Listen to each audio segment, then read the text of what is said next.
Mohamed Lecléti, on est aujourd'hui au salon Drawing Now à la galerie DX et vous présentez aujourd'hui donc dans ce salon des dessins. Est-ce que vous pouvez me dire d'abord quelle est la part du dessin dans votre œuvre? Moi, le dessin c'est très important dans mon travail, que ce soit déjà même dans la peinture, parce que la preuve je qualifie mes peintures de dessin peint. Oui. Le dessin c'est un autre plaisir parce que c'est une autre texture, c'est une autre approche que la peinture. Donc c'est pour ça que ça a une place très importante dans mon travail. D'accord. Et est-ce que là, vous pourriez nous parler un petit peu de la toile qui se trouve, le dessin, voilà, plutôt faut dire, qui se trouve derrière vous, pour essayer de voir un petit peu comment vous avez approché ce salon, avec quel type de thématique? Est-ce que vous pouvez nous parler de ce dessin qui est juste derrière vous? En fait, le dessin il s'inscrit dans une problématique globale de mon travail. Il y a une problématique générale qui est spécifique qu'on va retrouver dans mon travail, c'est-à-dire que je travaille sur cette notion de rapport à soi, le rapport à l'autre monde, et avec le rapport aussi à l'animal, et oui. L'animal même dans mon travail c'est par métaphore, c'est-à-dire que ça peut être notre propre animalité. Oui, d'accord. Et là on a un personnage par exemple tout en haut là qui en fait tient son visage, mais on a l'impression que ce visage se détache de son propre visage. Ici, qu'est-ce qu'on peut dire sur ce détail par exemple? En fait, parce que je trouve sur la notion de dédoublement, en fait, notre double. D'accord. Et donc ça c'est quelque chose qui est récurrent dans mon travail, cette notion du double. D'accord, très intéressant. Et par exemple ici, on peut voir cette toile, là, ce dessin, une fois de plus, voilà, celui-ci, je m'approche un petit peu. Vous pouvez nous décrire un petit peu ça? En fait, c'est un travail, là c'est un travail spécifique qui caractérise mon travail sur cette dualité masculin-féminin. Et sur la cette idée de double encore alors ici. Exactement, ouais. Et de rapport à l'autre aussi, et oui. Il y a une espèce de mécanique, parce que c'est pareil, la mécanique c'est toujours une métaphore, c'est le rapport à l'évolution, au progrès. D'accord. Mécanique qu'on retrouve par exemple ici, là avec ce petit angelot et son petit avion en bois, son petit avion, d'accord. Et la présence, souvent on retrouve le cheval, hein. C'est une thématique qui revient très souvent. Comment vous expliquez ça? Qu'est-ce qui fait que cet animal est si présent dans votre œuvre?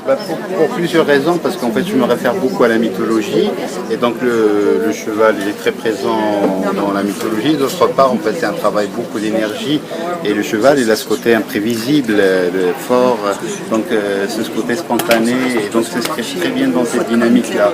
D'accord. Et alors, on peut dire, il y a une chute là en permanence. Vos personnages sont en train de chuter, partent dans un déséquilibre, voilà, tombent. Et alors, expliquez-moi un petit peu comment. Parce qu'en fait, c'est tout simplement, ça nous renvoie à cette précarité de l'homme, hein, ce côté fragile. Voilà, ils sont suspendus, parce que mes personnages, en fait, ils appartiennent à aucun monde, ni à un monde céleste, ni le monde terrestre. Ils sont suspendus, c'est comme une sorte de questionnement. Est-ce qu'ils ont à voir avec l'ange ou quelque chose? On peut parler de ça ou non? Pas forcément. Non, hein? Non, Pas ils sont charnels, ils sont irréels. Ils sont réellement physiques? Ils sont sur Terre ou ils sont pas sur Terre, vos personnages? Non, c'est comme s'ils flottent entre les deux mondes. Entre deux mondes, d'accord. Volontairement de les placer entre les deux mondes. Donc on rejoint toujours cette idée de double en fait, deux mondes, instabilité, deux personnes, le féminin, le masculin, l'homme et la machine, hein. Si j'ai bien entendu, c'est bien ça. Oui. Et on peut parler un petit peu plus de la machine, un petit peu.